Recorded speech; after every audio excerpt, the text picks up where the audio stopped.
Hello বন্ধুরা, তোমরা ইতিমধ্যে জানতে পেরেছো যে পাবলিক সার্ভিস কমিশন ওয়েস্ট বেঙ্গলের নিজস্ব ওয়েবসাইটে একটি বিজ্ঞপ্তি প্রকাশিত করেছে, যেখানে বলা হয়েছে যে ফুড এসআই নিতে চলেছে খাদ্য দপ্তরে। আজকের ভিডিওতে দেখে নেব ফুড এসআই এর নিয়োগ 2023 এর ফর্ম ফিল আপ থেকে শুরু করে বয়স, যোগ্যতা, শূন্যপদ। মাধ্যমিক যোগ্যতায় মাত্র 18 বছর হলেই আবেদন করা যাবে ডাব্লিউবি অর্থাৎ ওয়েস্ট বেঙ্গল ফুড এসআই পদে। 18 থেকে 40 বছর পর্যন্ত বয়স হলেই আবেদন করা যাবে।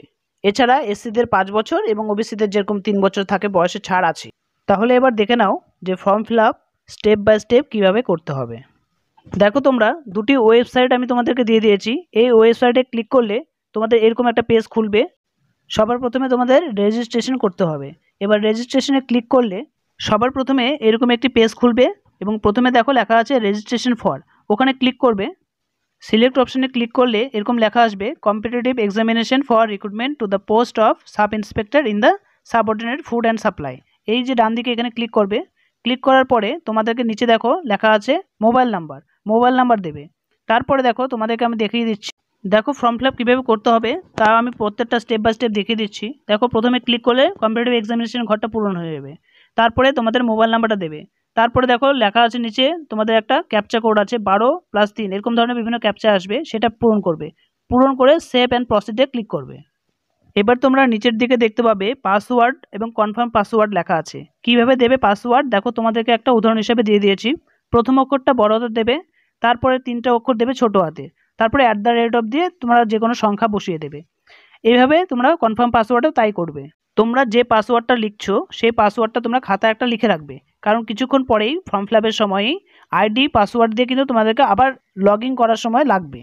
তাই পাসওয়ার্ডটা তোমরা ভালো করে লিখে রাখো। আইডিটা অটোমেটিক্যালি তোমাদের মোবাইলে SMS চলে আসবে, ওটাও লিখে রাখবে। এবার তোমাদেরকে ইমেল আইডি লিখতে হবে তোমাদের।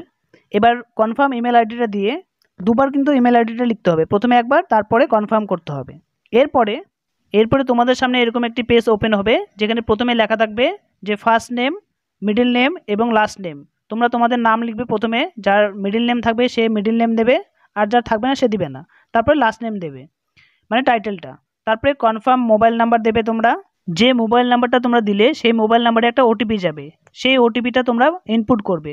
ইনপুট করার পরে দেখবে তোমাদের সামনে আরেকটা পেজ ওপেন হবে নিচের দিকে, যেখানে লেখা থাকবে যে বাবার নাম মানে ফাদার্স নেম। দেখো, আমি একটা উদাহরণ হিসেবে দিয়ে দিয়েছি অজয় দাস। তারপরে মাদার্স, উদাহরণস্বরূপ আমি একটা দিয়ে দিয়েছি যে রীনা দাস। তারপর দেখো যে তোমার ডেট অফ বার্থটা লিখবে, জন্ম তারিখ। দেখো এখানে উদাহরণ হিসেবে দিয়েছি 12 তারিখ। তারপরে মাস হিসেবে এখানে ধরো কারো মার্চ মাস হলে সে মার্চ লিখবে, এখানে 3 হিসেবে দিয়েছি আমি। জন্ম তারিখটা তোমরা অ্যাডমিট কার্ডের সঙ্গে মিলিয়ে ঠিক মতো লিখবে, কারণ অনেক সময় মেলে না, তখন ঝামেলা হয়। তো তোমাদেরকে বলছি যে খুব সুন্দরভাবে দেখে শুনে করবে এগুলো। তারপরে দেখো অ্যাপ্লিক্যান্ট বার্থ প্লেস, মানে কোন জায়গায় তোমার জন্ম হয়েছে সেটা লিখবে। তারপরে তোমার এখানে জেন্ডার মেল না ফিমেল সেটা সিলেক্ট করবে। তারপরে রিলিজিয়ানটা সিলেক্ট করবে। তারপরে ন্যাশনালিটি ওই ঘরটাতে লিখবে ইন্ডিয়ান। তারপরে প্রত্যেকটা ঘরে ক্লিক করার সঙ্গে সঙ্গে এরকমভাবে আসবে, জেন্ডারের ঘরে মেল ফিমেলের অপশান আসবে, তারপরে রিলিজিয়ান, তারপরে ন্যাশনালিটি এইভাবে আসবে। তারপরে SC/ST ক্যাটাগরি, কোন ক্যাটাগরি সেটা লিখবে।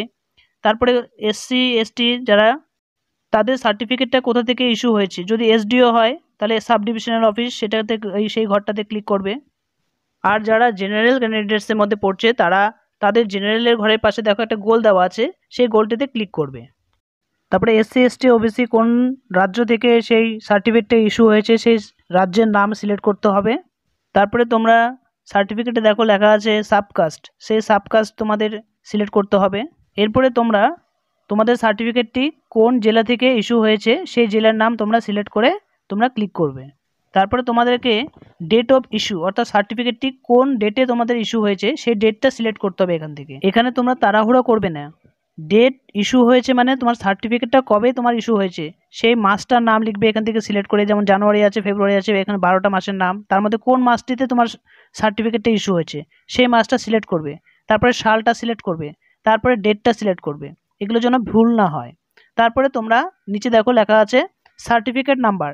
তোমরা যে সার্টিফিকেটটা পেয়েছো সেই সার্টিফিকেটের নাম্বার আছে, WBSC বা WBOBC এরকমভাবে লেখা আছে। ক্যাটাগরি ডিটেলসের সবগুলো ফর্ম ফিল আপ করার পরে তোমাদের সবার নিচে এবার লেখা আছে সেভ অ্যান্ড প্রসিড, সেখানে ক্লিক করতে হবে। এবার দেখো তোমাদের সামনে আমি ক্যাটাগরি ডিটেলসের একটা সুন্দরভাবে ফিল আপ করে আমি দেখিয়ে দিয়েছি। এরপরে দেখো সবার নিচে তোমরা দেখতেই পাচ্ছ যে সেভ এবং সেভ অ্যান্ড প্রসিডের একটা অপশন আছে, সেখানে ক্লিক করবে। এরপরে যে পেজটি ওপেন হবে সেটি হচ্ছে অ্যাড্রেস ডিটেলস, মানে তোমরা যে ঠিকানায় থাকো এখন রিসেন্ট, সেই রিসেন্ট অ্যাড্রেসটা তোমাদেরকে ইনপুট করতে হবে। প্রথমে দেখো অ্যাড্রেসের প্রথম যে ঘরটি আছে সেখানে লেখা আছে অ্যাড্রেসের লাইন 1, সেখানে তোমাদের পাড়ার নাম লিখবে। তারপর তুমি কোথায় থাকো সেই জায়গাটার নাম লিখবে, যেমন এখানে উদাহরণস্বরূপ একটা জায়গার নাম দেওয়া হয়েছে গঙ্গারামপুর। তারপরে টাউন, যে শহরটা বা সিটিতে থাকো সেখানকার নাম লিখবে, এখানে উদাহরণস্বরূপ হিসেবে গঙ্গারামপুর লেখা হয়েছে।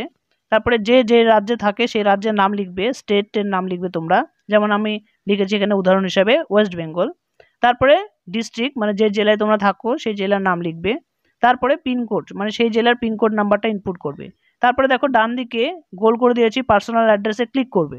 ডান দিকে পার্সোনাল অ্যাড্রেসের যে বক্সটা দেওয়া আছে সেখানে ক্লিক করার সঙ্গে সঙ্গে বাঁ দিকে যে অ্যাড্রেসটা দিয়েছো সেই অ্যাড্রেসটা সেম চলে আসবে, অটোমেটিক্যালি চলে আসবে এটা ওখানে ক্লিক করার সঙ্গে সঙ্গে। এরপরে নিচের দিকে লেখা আছে সেভ অ্যান্ড প্রসিড, এই সেভ অ্যান্ড প্রসিডে ক্লিক করবে। সেভ অ্যান্ড প্রসিডে ক্লিক করার সঙ্গে সঙ্গে তোমাদের কাছে এরকম একটা পেজ ওপেন হবে, যেখানে বাঁ দিকে লেখা আছে আপলোড ফটো এবং ডান দিকে লেখা আছে আপলোড সাইন। তোমরা প্রথমে ক্রোম ব্রাউজারে গিয়ে সেখানে ফটো এবং সিগনেচার সেখানে কেবির মধ্যে করে নেবে।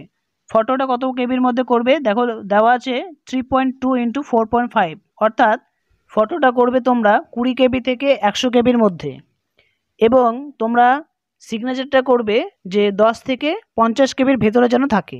গুগল ক্রোম থেকে তোমরা ফটোটা আগে থেকে করে রাখবে, তাহলে এখন তোমাদের ফর্ম ফিল আপের সময় সুবিধা হবে। এবার আপলোড ফটো আপলোড করে দেবে, সিগনেচার আপলোড করে দেবে। এবার দেখো সবার নিচের দিকে লেখা আছে I accept the above declaration. তারপরে দেখো ওখানে ক্লিক করে তারপরে সেভ অ্যান্ড প্রসিডে ক্লিক করবে। এবার তোমাদের সামনে এরকম একটি পেজ ওপেন হবে যেখানে লেখা থাকবে অ্যাপ্লিকেশন স্ট্যাটাস। এখানে প্রথমে পোস্ট নেম দেবে তোমরা, পোস্ট নেম বলতে কম্পিটিটিভ এক্সামিনেশন ফর রিক্রুটমেন্ট, এইটাতে ক্লিক করবে। তারপরে তোমাদের যেটা করতে হবে একটা একটা করে অ্যাপ্লিকেশন ডিটেলস এটা ফিল আপ করতে হবে। তারপরে কমিউনিকেশন দেখো লেখা আছে, তারপরে এডুকেশনের ঘরটা পূরণ করতে হবে, তারপরে এক্সপিরিয়েন্সের ডিটেলস দিতে হবে, তারপরে এক্সাম সেন্টার কোথায় নেবে তোমরা সেই এক্সাম সেন্টার চুজ করবে, তারপরে একবার প্রিভিউ করে কনফার্ম করে দেবে। তোমাদের একবার দেখে দিচ্ছি, এই যে 7টা কলাম, এই 7টা কলাম এগুলো পূরণ করতে হবে। দেখো প্রথম ঘরটাতে লেখা আছে যে তুমি বাংলা ভাষায় পড়তে লিখতে এবং বলতে পারো কিনা, তাহলে ইয়েস করবে। তারপরেরটাতে দ্বিতীয় কলামটাতে লেখা আছে যে তুমি নেপালি ভাষাতেও পড়তে পারো কিনা, তাহলে এখানে নো করবে বা ইয়েস করবে, যদি পারো তো ইয়েস, না হলে নো। তারপরে দেখো স্টেট ইওর মাদার টাং, তোমার মাতৃভাষা লিখতে হবে এখানে, বেঙ্গলি হলে বেঙ্গলি, ইংলিশ হলে ইংলিশ। তারপরে whether you are a meritorious sports person, যে তুমি খেলোয়াড় কিনা, তাহলে নো লিখবে। তারপরে দেখো whether you are an ex serviceman, যে তুমি এক্স সার্ভিসম্যান কিনা, তাহলে যদি না হও তাহলে নো লিখবে। ডিসেবিলিটির ঘরে তুমি নো করবে, যদি সুস্থ থাকো তো নো করবে, আর যদি কিছু অসুবিধা থাকে ডিফেক্ট থাকে তাহলে ইয়েস করবে। Have you at any time been employed, তুমি কি কোনো সময় চাকরিতে ইনভলভ ছিলে কিনা, তাহলে যদি থাকো তাহলে ইয়েস, না হলে নো করবে। এরপরে আইডি হিসাবে তুমি ভোটার কার্ড দেখাতে পারো বা প্যান কার্ড বা মাধ্যমিকের অ্যাডমিট কার্ড তুমি চুজ করতে পারো। তারপরে তুমি সেই নাম্বারটা নিচের ঘরে লিখবে, যেমন দেখো এপিক আছে, ড্রাইভিং লাইসেন্স আছে, প্যান কার্ড আছে, পাসপোর্ট আছে, যে কোনো একটি চুজ করে নেবে। তারপরে দেখো এবার দেখো নিচের দিকে একটা বক্স আছে, সেখানে টিকমার্ক দেবে, সেখানে লেখা আছে সমস্ত উপরে যা যা দিচ্ছি তথ্য সেগুলো সবই সঠিক। তারপরে সেভ অ্যান্ড কন্টিনিউয়াসে ক্লিক করবে। এরপরে তুমি কোন ডিস্ট্রিক্টে, যে হিল এরিয়ায় যদি থাকো পাহাড়ি এলাকায়, তাহলে ওখানে দার্জিলিং সিলেক্ট করবে, না হলে আদার্সে ক্লিক করবে। এরপরে তোমার যে অপশানটি আসবে সেই অপশানটি হচ্ছে যে তুমি কোথায় সেন্টারটা নেবে পরীক্ষার, সেই সেন্টারটা তোমাকে সিলেক্ট করতে হবে। এরপরে সবার নিচের দিকে দেখো তুমি যে সেন্টার চুজ করবে সেই সেন্টার চলে আসবে। এরপরে আই কনফার্ম দ্য অ্যাবাবে ক্লিক করবে। তারপরে যদি এডিটের অপশানে যদি কোনো ভুল থাকে এডিট করে নেবে, না হলে কনফার্ম অ্যান্ড সাবমিটে ক্লিক করবে। এরপরে তোমার দেখো পুরো ডিটেলসটা চলে আসবে। এবার তোমাকে দিতে হবে যে এডুকেশনাল যে ডিটেলস, যে তুমি মাধ্যমিক কত সালে পাস করেছো, কোন বোর্ড থেকে পাস করেছো, কোন বছর পাস করেছো এবং কি কি সাবজেক্ট ছিল, এবার কতটা পার্সেন্টেজ পেয়েছো, কোন ডিভিশন পেয়েছো, এই ঘরগুলো মাধ্যমিক, তারপরে উচ্চ মাধ্যমিক, তারপরে গ্র্যাজুয়েশন যদি থাকে তো দেবে, না হলে দেবে না। যাদের 18 বছর হয়ে গেছে অথচ উচ্চ মাধ্যমিক নেই, গ্র্যাজুয়েশন নেই, কোনো চিন্তার কোনো কারণ নেই, সেও ফর্ম ফিল আপ করতে পারবে। দেখো সবার প্রথমে লেখা আছে নেম অফ দ্য এক্সামিনেশন, মানে তোমার মাধ্যমিক পরীক্ষা না উচ্চ মাধ্যমিক পরীক্ষা সেটা লিখবে মাধ্যমিক। তারপরে দেখো বোর্ডের নাম লিখবে। তারপরে ইয়ার অফ পাসিং, মানে কোন বছর তুমি পাস করেছো। তারপরে সাবজেক্ট, কটা সাবজেক্ট ছিল তোমার মাধ্যমিকে। তারপরে ডিভিশন, সেকেন্ড ডিভিশন না ফার্স্ট ডিভিশন পেয়েছো সেটা লিখবে। তারপরে পাশে পার্সেন্টেজ দেবে, কত পার্সেন্ট পেয়েছো তুমি। এরপরে বাঁ দিকে 2 নম্বর বক্সে দেখো লেখা আছে যে তুমি উচ্চ মাধ্যমিক পাস কিনা। যদি উচ্চ মাধ্যমিক পাস হও তাহলে লিখবে হায়ার সেকেন্ডারি অর ইকুইভ্যালেন্ট। তারপরে কোন বোর্ড থেকে পাস করেছো সেই বোর্ডের নাম চুজ করবে। এরপরে উচ্চ মাধ্যমিক কত সালে পাস করেছো সেই সালটার নাম লিখবে। তারপরে সাবজেক্ট লিখবে, তারপরে ডিভিশন লিখবে, তারপরে কত পার্সেন্টেজ পেয়েছো সেটা লিখবে। এভাবে গ্র্যাজুয়েশনেরটাও লিখবে, যে কোন ইউনিভার্সিটি থেকে পাস করেছো, কোন সালে পাস করেছো, তারপরে সাবজেক্ট কী কী ছিল, তারপরে কোন ডিভিশন পেয়েছো এবং পার্সেন্টেজ কত।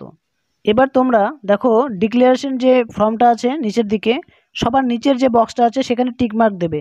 আর উপরের বক্সটা যারা চাকরিজীবী তারা শুধুমাত্র করবে, বাকিরা কিন্তু প্রথম বক্সটা করবে না, দ্বিতীয় বক্সটাতে টিক মার্ক দেবে।